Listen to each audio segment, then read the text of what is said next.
ఈ సంవత్సరం క్రషింగ్ చేయాలనేటువంటి దాని మీద అందరూ డిమాండ్ చేస్తున్నప్పటికీ పరిస్థితి కూడా ఎక్కడ కనబడుతున్నటువంటి సందర్భాలు కూడా లేవు.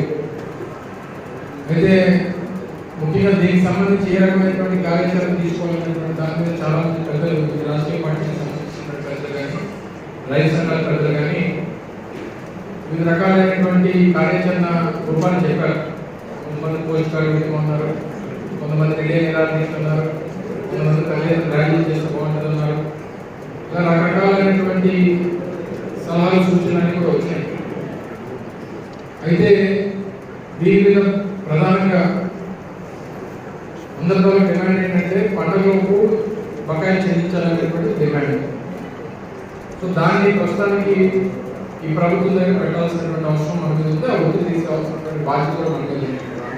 దానికి సంబంధించి అందరి సూచనల మేరకు రేపు 7వ తారీఖున బుధవారం, వచ్చే బుధవారం 7వ తారీఖున ముఖ్య నాయకులు ఎవరైతే ఉన్నారో అందరూ కూడా రాజకీయ పార్టీకి సంబంధించిన సంఘాల నుంచి అందరూ కూడా కలెక్టర్ గారికి రిప్రజెంటేషన్ ఇచ్చి ప్రభుత్వానికి పంపించి ప్రభుత్వం మీద ఈ ప్రాంతంలో ఉన్నటువంటి రైతుల తాలూకా బాధలు, ఇబ్బందులు ఏ రకంగా ఉన్నాయనేటువంటిది ప్రభుత్వం మీద ఒత్తిడి తీసుకొచ్చేటువంటి కార్యక్రమం ముందుగా చేయాలని చెప్పి అందరూ ఆమోదిస్తే ఆ రకంగా రేపు 7వ తారీఖున కార్యక్రమం నిర్వహించారు.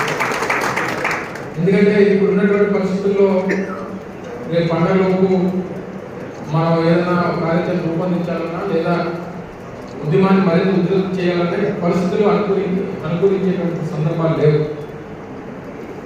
మీ ద్వారా నేను కూడా రైతుల్ని, కార్మికుల్ని కోరేది ఏంటంటే ఏ ఉద్యమం విజయవంతం అవ్వాలన్నా దీంట్లో ఎవరైతే బాధితులు ఉన్నారో ఆ బాధితులు రోడ్డెక్కితే తప్ప ఏ ఉద్యమం కూడా విజయవంతం కాదు.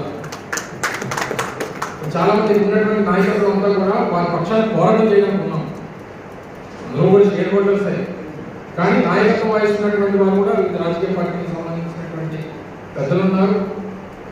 ఇక్కడ ఉన్నటువంటి కార్మిక సంఘాల నాయకులు ఉన్నారు, రైతు సంఘాల నాయకులు ఉన్నారు.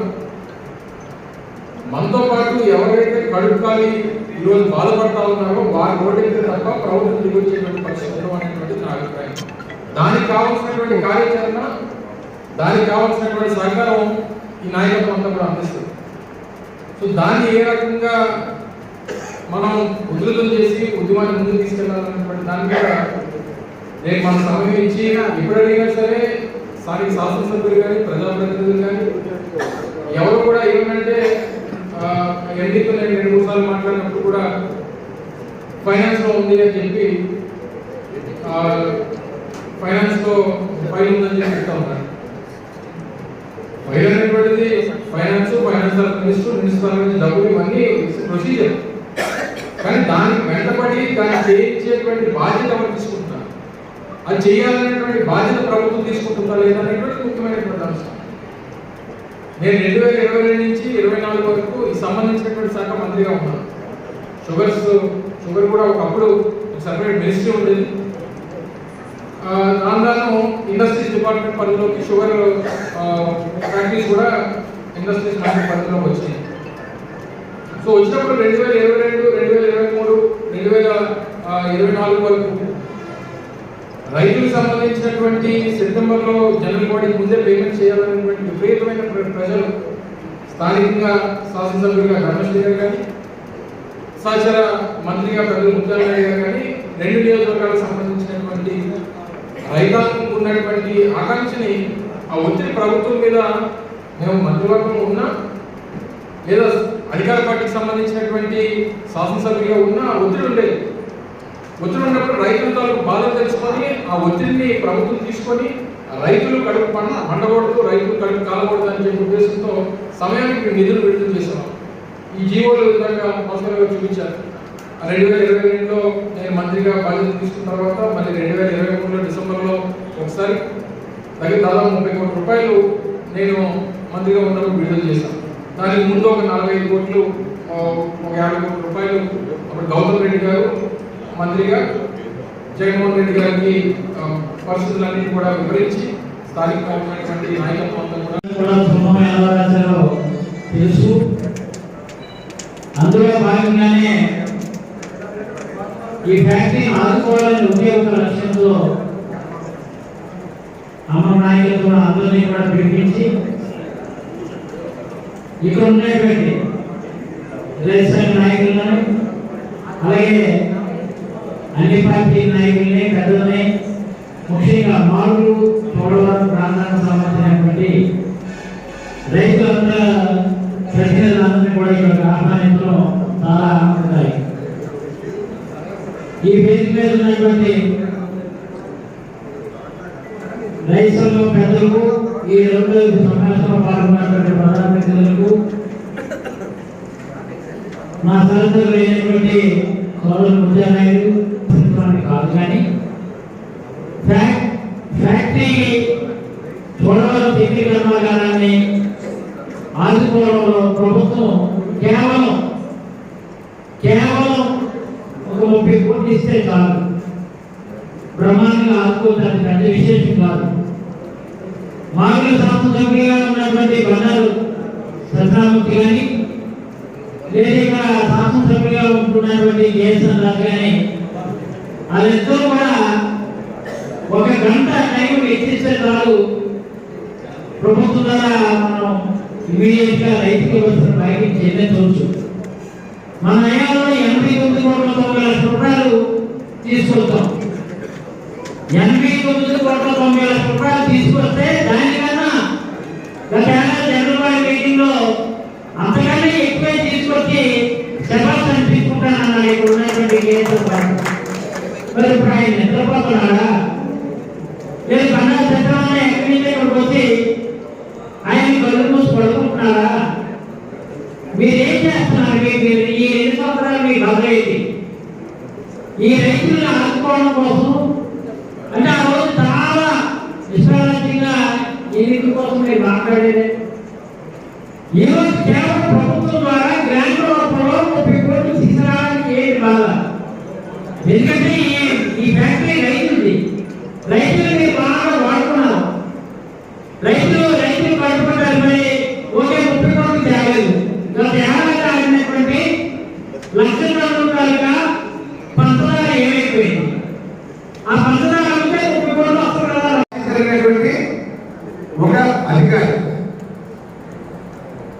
వారు కూడా వాడుతున్నటువంటి బెడవలు కావచ్చు, జిల్లా అంతా వ్యవస్థలను చూసుకుంటూ ఫ్యాక్టరీ కూడా అందంగా చూడాలి కాబట్టి ప్రత్యేక దృష్టి ఇవ్వకపోవచ్చు. కారణం ఏదైనప్పటికీ కూడా ఈ చైర్మన్ వ్యవస్థలో కూడా ఫ్యాక్టరీ పూర్తిగా దిగజారిపోయిందనేటువంటి విషయం కూడా నేను స్పష్టంగా గమనించడం జరిగింది. విలేషన్ కలెక్టర్ ఉండేటప్పుడు ఫ్యాక్టరీలో ఉన్నటువంటి మొలాసిస్ 15,000 టన్నులు మొలాసిస్ కి టెండర్ పెట్టడం జరిగింది. అదే సమయంలో అప్పటికే టాటా షుగర్ ఫ్యాక్టరీ ఉంది, 7 కుప్పలు ఉంది. ఈ 2 షుగర్ ఫ్యాక్టరీలు కూడా వాడుతున్నటువంటి మొలాసిస్ టెండర్ పిలిస్తే 10,000 వెళ్ళింది. దానికన్నా నాణ్యత కలిగినటువంటి మొలాసిస్ పోలవరం షుగర్ ఫ్యాక్టరీలో ఉన్నటువంటి మొలాసిస్ 7,000కి వెళ్ళింది. కారణం ఎక్కడ తెలియదనేటువంటి ఎంక్వైరీ చేసి కలెక్టర్ గారికి కూడా ఒక రిపోర్ట్ తయారు చేశారు. మీరు ఇమీడియట్ గా ఆ టెండర్ నిలుదల చేయండి, అందరికీ తెలిసిన విధంగా మళ్ళీ టెండర్ పిలిపించండి. ఎందుకంటే ఉన్నటువంటి 2 సంవత్సరాల్లో 10,000కి వెళ్తే మన 7,000కి వెళ్ళింది. దాని కారణం ఏంటో రోజుగా విచారణ చేసి బాధ్యతలపై చర్య చెప్పాలని చెప్పినప్పటికీ కూడా టెండర్ అయితే చూశారు కానీ దాని మీద ఎంక్వైరీ మాత్రం జరగదు. టెండర్ పిలిస్తే ముందు టెండర్లో 7,000 రూపాయలు కొట్టేసేటువంటిది అందరికీ తెలిసే విధంగా టెండర్ చేపిస్తే 11,000 రూపాయలకి 11,000 రూపాయలకి టెండర్ కూడా వెళ్ళింది. అంటే 15,000 టన్నులు ఇంటూ 4,000 అంటే 6 కోట్ల రూపాయలు. చూసుకోకపోతే అప్పటికే 6 కోట్ల రూపాయలు కూడా ఆ ఊళ్ళో వెళ్ళేటువంటి పరిస్థితి. ఇలా రకరకాల కారణాలు. ఎప్పుడు కూడా ఎవరు కూడా పూర్తి బాధ్యతతో ఇటు రైతులు కానీ రైతు ప్రతినిధులు కానీ నాయకులు కానీ ఎవరు కూడా ఎందుకు నష్టాల్లో పెడుతుంది, ఎందుకు కృషికు సంవత్సరానికి కూడా తగ్గిపోతుంది, రైతు ఎందుకు ఉత్సాహం చూపలేకపోతున్నాడు రైతు చెట్టు పండించడానికి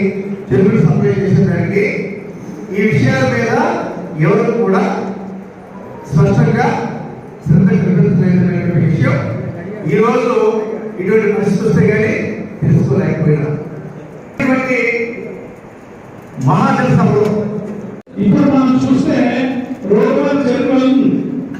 మీరు గమనించాలో లేదా, రోడ్డు మీద చెరుకు, కఠిన చెరుకు మన ఫ్యాక్టరీలోకి వెళ్తుంది.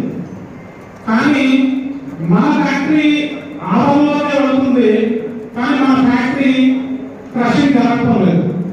అదే షుగర్ కేను ఈ ప్రాంతంలో పండించిన చెరుకు ఫ్యాక్టరీ వరకు వెళ్ళి ఫ్యాక్టరీ ఆవరణ నుంచి ఒక ప్రైవేట్ షుగర్ ఫ్యాక్టరీకి అక్కడి నుంచి సరఫరా అవుతుంది.